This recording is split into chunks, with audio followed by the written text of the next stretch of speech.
आज हम जादुई डंडे के बारे में जानेंगे। एक समय की बात है, एक गरीब ब्राह्मण और उसकी पत्नी भीख मांगकर अपना गुजारा करते। कभी 2 वक्त का खाना मिले, कभी ना मिले, पर हमेशा भगवान को याद करते और खुश रहा करते। अगर कुछ ना मिले तो पेट पर गीला कपड़ा बांध सो जाते। किसी ने मुट्ठी दी तो किसी ने न दी, और कई लोग भिखारी बोलकर बैठने भी न देते। एक दिन पता नहीं किसका मुंह देखा, मांगते मांगते बहुत सारा भीख मिल गया। ब्राह्मण खुशी खुशी घर लौटा। पत्नी से कहा, आज पीठा बनाओ।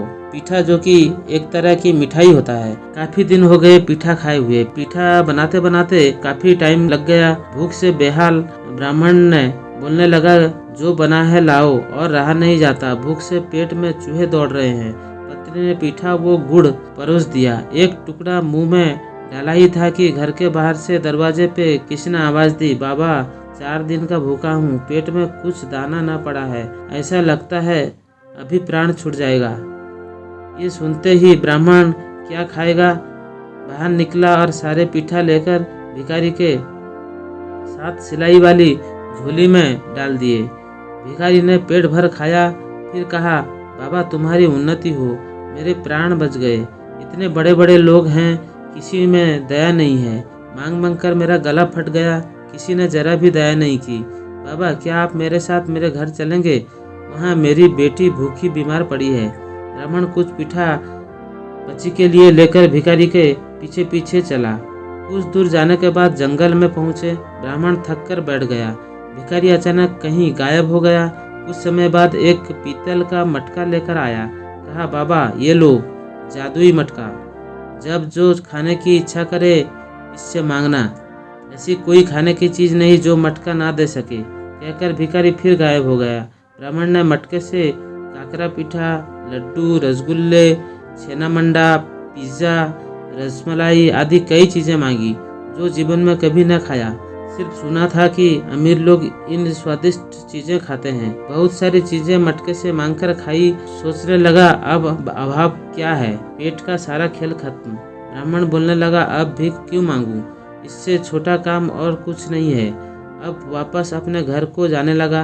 गर्मियों का दिन था और चिलचिलाती धूप, ऊपर से इतना भारी मटका। बहुत समय से चलते रहने के कारण उसे बहुत प्यास लगने लगा था। तभी उसे एक पेड़ के नीचे कुछ बच्चे खेलते हुए दिखे।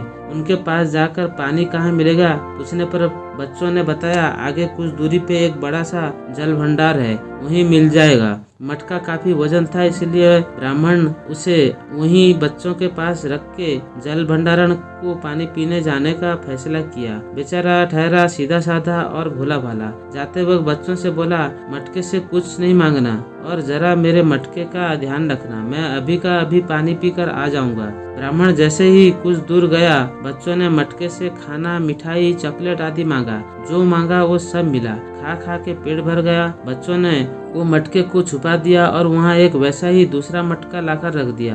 ब्राह्मण इस मटके को अपना मटका समझकर लेकर घर पहुँचा। पत्नी से कहा, जो मांगोगी ये सब देगा। राजा महाराजाओं को जो न मिले हमें वो मिलेगा। लो ये जादुई मटका रखो। पत्नी ने मांगा पर कुछ भी न मिला। रात में दोनों भूखे सोए। अगले दिन सुबह फिर जंगल गया। भिखारी ने दर्शन दिए। ब्राह्मण से सारी बात सुनी। फिर कहा, ये बक्सा लो, ये है जादुई बक्सा, जो कपड़े मांगोगे देगा। कपड़े बेचकर अपना गुजारा कर लेना। ब्राह्मण ने खुश होकर बक्सा लेकर चलने लगा। फिर रास्ते में वही बच्चे खेलते मिल गए। वो ठहरा भोला भाला। उसको नहीं मालूम कि बच्चों ने ही उसका मटका चुराया है, इसलिए फिर बक्से को बच्चों के पास रखकर बोला, जरा इसकी रखवाली करना, मैं जरा पानी पीकर आता हूँ। हाँ, इससे कुछ कपड़े मत मांगना। ब्राह्मण जाने पर बच्चों ने सोचा, कुछ तो राज है, कपड़े मांगने मना क्यों किया, जरूर जादुई मटके जैसा ये भी जादुई बक्सा होगा। फिर बच्चों ने कपड़े मांगी। रंग बिरंगी कपड़ों का ढेर लग गया। पहनकर राजकुमार जैसे दिखने लगे। बच्चों के मन में लालच आ गए। सोचे, अगर ये कपड़े फट गए तो फिर। अतः वे बक्सा ले गए और एक वैसा ही दूसरा बक्सा रख दिए। ब्राह्मण बेचारा आया, अपना बक्सा पहचान न सका। बक्सा सिर पर लेकर घर चला। पत्नी से कहा, ये फटे कपड़े फेंको।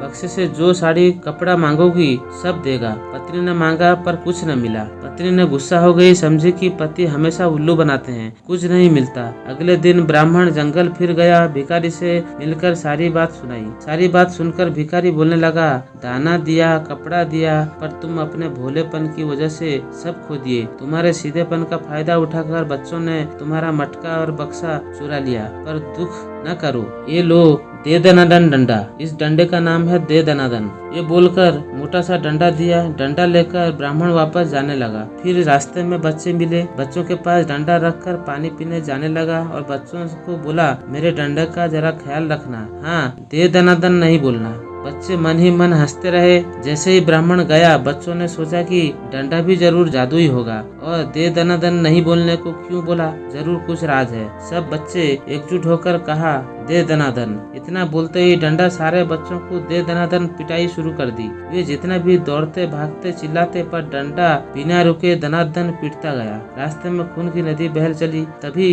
ब्राह्मण आ पहुंचा। कहा, बच्चे तुमने मेरा मटका और बक्सा लिया है, जल्दी वापस करो, पिटाई भरवा दूंगा। झट से सारे बच्चे माफी मांगी, हाथ जोड़े, फिर पैर पकड़े और मटका बक्सा दोनों लौटा दिए। ब्राह्मण ने रुक दनादन बोलते ही डंडा रुक गया। ब्राह्मण अपना जादुई मटका और जादुई बक्सा साथ लेकर खुशी खुशी घर वापस गया और पत्नी के साथ आराम से रहने लगा। दोस्तों, अगर ये कहानी पसंद आई हो तो चैनल के सब्सक्राइब बटन और घंटी वाले आइकन को जरूर दबा देना, ताकि हमारे सारे कहानी तुम तक हमेशा पहुंचता रहे। धन्यवाद।